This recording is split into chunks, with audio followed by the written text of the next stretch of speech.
Il a toujours été harcelé, mais sa mère dit qu'il vient du ciel. C'était sa première fois d'avoir une balade en voiture, mais les gens voulaient des autographes et des photos de ce garçon.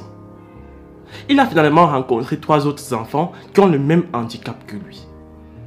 Il a été amené à l'école pour étudier et avoir un meilleur avenir malgré les critiques à son égard qui disent qu'il n'est pas un humain.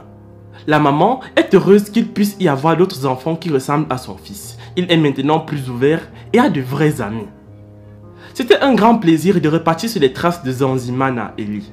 Nous l'avons sorti de son village pour la première fois et nous l'avons amené ailleurs, dans une ville. Il n'a jamais vu de ville, il découvre un nouveau monde. Pour quelqu'un qui passait la majeure partie de son temps en brousse, au milieu des arbres, c'était intimidant de regarder l'extérieur depuis une voiture. Tout est en mouvement et tout bouge autour de lui. Étonné du comment cela est possible, il se place à la fenêtre pour mieux voir ce qu'il se passe. Comme vous pouvez le voir, il apprécie beaucoup la balade. Pour ceux qui ne se souviennent pas de lui, Zanzimana Eli est né différent. Il n'entend pas, il ne parle pas. Il avait pour habitude de courir dans les champs et lorsque la nourriture venait à manquer, il allait dans la forêt et se nourrissait d'herbes et cela faisait croire aux voisins qu'il était un animal. Il est né avec les gens et vit avec les villageois. Et sa mère savait très bien que lorsqu'il n'était pas surveillé, il partait se nourrir dans la forêt. Les gens le harcèlent avec des surnoms comme singe, gorille, babouin, etc.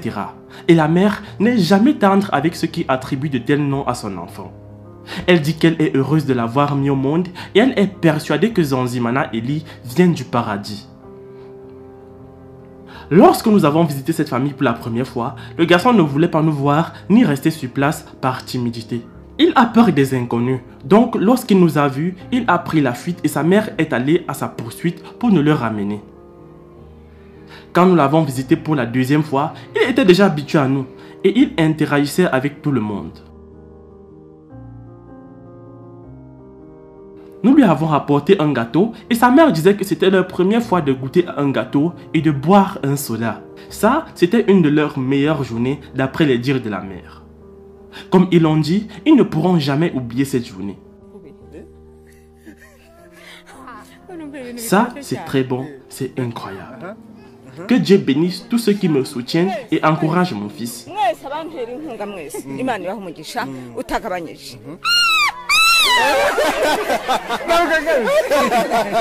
Après tout cela, nous avons décidé de l'amener voir d'autres enfants qui sont nés comme lui dans un centre appelé Ubumwe Community Center. Dans cet établissement, il y a 3 autres enfants avec le même handicap que Zanzimana Eli. J'espère que vous vous souvenez d'eux. Ils ont moins de 10 ans et des visages étranges jamais vus auparavant. Beaucoup de personnes croient qu'ils sont peut-être des bêtes, des gorilles ou alors d'autres animaux. Mais non, ils sont juste des personnes comme nous. Qu'est-ce qu'il est arrivé à ces enfants? Pourquoi ces enfants sont-ils comme ça? Comme vous pouvez le voir maintenant, la ville a eu un impact sur eux. Ils sont beaucoup plus propres, bien portants et bien sûr plus intelligents. Comme l'aventure était très longue, nous étions obligés de visiter plusieurs villes, s'arrêter, prendre une douche et manger, puis se reposer. Et le lendemain, continuer l'aventure avec Zanzimana Eli et sa mère. C'est plus qu'une aventure, c'était génial.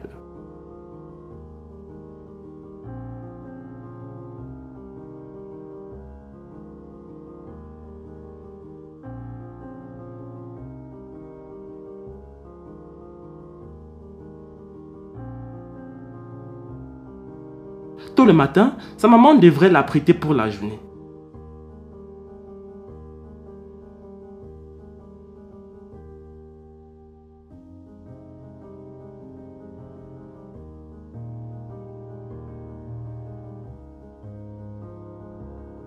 Lorsqu'il s'est vu pour la première fois dans un miroir, c'était très drôle. Il a passé plus de 30 minutes à se regarder et chercher un moyen de toucher son reflet. Dans sa tête, il se demande pourquoi la personne dans le miroir fait tout comme lui. Et il est étonné de voir que cette personne l'imite. On s'est dépêché et on a repris l'aventure. La curiosité de Zanzimana Eli était sans pareil de l'intérieur de la voiture.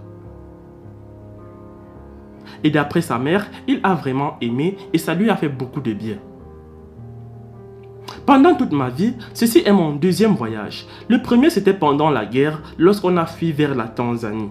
Cela était mon plus long voyage et celui-ci est mon second plus long voyage. Pour rappel les amis, Zanzimana Eli et sa mère sont rwandais. Ils avaient fui le génocide sanguinaire qui a éclaté à l'époque pour se réfugier en Tanzanie. Sur le chemin, les gens étaient très surpris de le voir et voulaient des autographes, mais il n'est pas fait pour ça. On s'est juste arrêté pour que les gens puissent le saluer. Pendant un petit moment, une foule de jeunes garçons sont venus le voir. Certains voulaient lui parler et d'autres voulaient prendre une photo avec lui. Lorsque la foule est devenue trop grande autour de lui, nous sommes remontés dans la voiture pour aller au centre communautaire Ubumwe.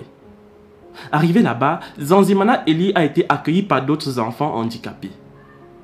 Ils ont rapidement fait connaissance et après il est devenu ami avec les autres enfants. C'était un miracle pour lui lorsqu'il est entré dans la grande salle et a vu des enfants chanter, jouer plusieurs instruments de musique. Il était choqué et apeuré par le nombre d'enfants présents dans la salle et puis il a pris la fuite. Nous l'avons ramené dans la salle et lui avons expliqué qu'il doit se sentir libre, qu'il n'y a rien de dangereux dans cette salle. Seulement des enfants comme lui qui s'amusent. Après qu'il se soit calmé, il a rejoint les autres, a commencé à danser, puis a essayé de chanter avec eux. Mais le seul problème, c'est qu'il ne parle pas. Nous voulions voir comment il réagirait dans une école. Alors nous lui avons mis un uniforme et l'avons conduit dans une salle de classe. Au départ, cela n'était pas facile, mais après il s'est habitué à être dans la même salle de classe que les autres élèves. Il a commencé à saluer tout le monde. Cela a donné de l'espoir à sa mère qui a vu qu'avec l'éducation, son fils peut apprendre de nouvelles choses et s'adapter pour pouvoir vivre une meilleure vie. La mère de Zanzimana Eli dit qu'elle était choquée de voir ses 3 autres enfants qui ressemblent à son fils. Je suis heureuse pour ces enfants. J'ai le sentiment que je les ai accouchés parce qu'ils ressemblent à mon fils. Je remercie Afrimax de m'avoir aidé depuis le premier jour. Je vivais très mal, même avoir de quoi manger était un problème. Mais vous êtes venus me voir et nous avons été bénis. On pouvait avoir des matelas, des sodas, des gâteaux, tout. Je vous remercie d'avoir changé ma vie. Mais après avoir vu mon enfant dans une salle de classe, ça m'a touché et j'ai fait un vœu. J'aimerais qu'il parte à l'école là-bas car il serait vraiment heureux. Il jouait avec des enfants qui ne sont pas familiers avec lui. Peut-être il a réalisé qu'il avait quelque chose en commun avec eux. Il est beau et intelligent dans une tenue de classe. Je demande au bon samaritain de m'aider à lui payer les études dans cette école, où il pourra être bien encadré et pourra développer des compétences qui lui seront nécessaires dans le futur. J'étais vraiment surprise quand je suis entré dans cet établissement. Au village, les gens me contrariaient et me disaient que vous allez emmener mon enfant dans un zoo pour lui faire attirer des touristes afin de gagner de l'argent et puis vous allez fuir avec cet argent. Je suis arrivé ici avec des craintes. Je me disais que si on n'allait pas dans un établissement, j'allais appeler la police pour vous arrêter et j'étais très surprise de découvrir cette école pour enfants handicapés. Et le plus surprenant, j'ai rencontré des enfants qui ressemblent à mon fils. Après avoir parlé au vice-principal de l'école, il m'a dit que ce garçon donne de l'espoir et qu'avec de l'éducation, il pourrait beaucoup apprendre en partant d'ici. Zanzimana Eli est une personne, tu peux lui donner des directives, il va les suivre. D'après ce que j'ai vu, tu peux lui apprendre beaucoup de choses basiques. Il peut écouter et comprendre de la façon dont il s'est rapidement adapté à cet environnement. Ça montre qu'il est capable de beaucoup de choses une fois qu'il sera dans une